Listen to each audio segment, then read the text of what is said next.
Olá, meu nome é Marcos Paulo de Souza, sou aluno da Faculdade de Medicina e meu trabalho de iniciação científica é sobre a avaliação da relação da prolactina com o metabolismo e o funcionamento do eixo gonadotrófico, fertilidade e secreção hormonal.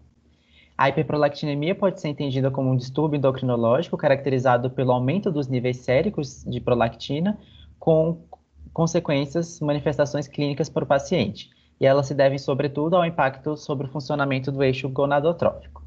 Isso acontece porque a prolactina tem uma ação inibitória tanto hipotalâmica quanto hipofisária sobre a liberação das gonadotrofinas, o que gera um estado de hipogonadismo, acarretando o comprometimento da qualidade de vida e da fertilidade, o que é ainda mais preocupante por essa condição afetar principalmente mulheres em idade reprodutiva. Dentre as inúmeras causas da hiperprolactinemia, os prolactinomas são uma causa relevante porque é o tipo de tumor hipofisário mais comum. O estudo se baseou na revisão de 120 prontuários de pacientes acompanhados no ambulatório de neuroendocrinologia do HUB, que haviam sido diagnosticados com prolactinoma e tratados regularmente com agonistas dopaminérgicos. Objetivou-se avaliar a frequência dos sintomas de hipogonadismo presentes nesses pacientes, comparar o perfil hormonal pré e pós-tratamento e observar a remissão ou não dos sintomas a partir dos agonistas dopaminérgicos. Então, o que de fato se observou?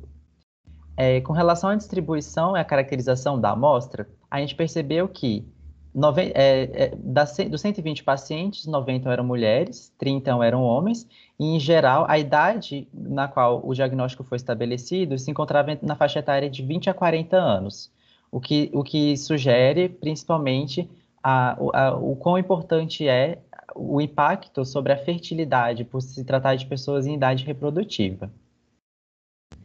Observou-se também que, de todos os pacientes tratados com agonistas dopaminérgico, 75% ou 92 pacientes dos 120 chegaram a normalizar os níveis de prolactina, sendo que, dentre as mulheres, a taxa de melhora com tratamento foi superior à dos homens. E a gente observa também que, dentre os pacientes que não normalizaram, a prolactina inicial média era mais alta, sugerindo que, principalmente nos pacientes com macroprolactinomas, obteve-se uma taxa de sucesso terapêutico um pouco menor.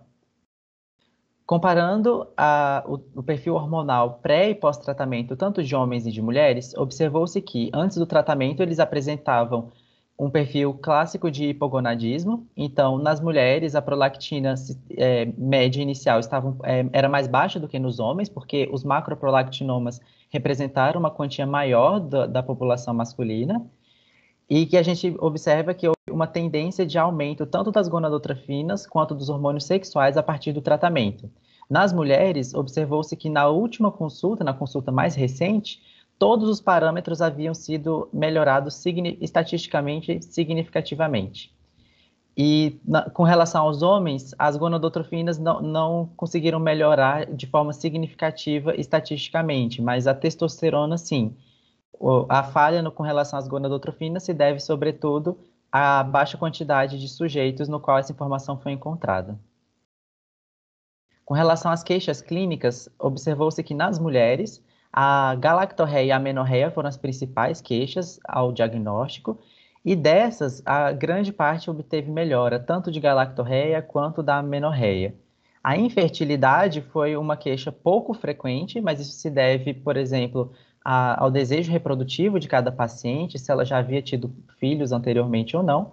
E a redução de libido, apesar de ter sido uma queixa importante, em cerca de um terço, mais de um terço, na verdade, elas permaneceram com o sintoma, indicando que talvez existam outros fatores que contribuam para a libido, além do próprio hipogonadismo. Com relação aos homens, as queixas principais foram de redução de libido e disfunção erétil, e obteve-se melhora em mais da metade dos casos. A infertilidade foi uma queixa muito incomum dentre os homens. Dessa forma, pôde-se observar que o tratamento farmacológico teve um impacto significativo na restauração da fertilidade, porque ele demonstrou uma grande eficácia em normalizar os níveis tanto de prolactina quanto das gonadotrofinas, demais hormônios sexuais, e também por reverter os sintomas de hipogonadismo. Obrigado.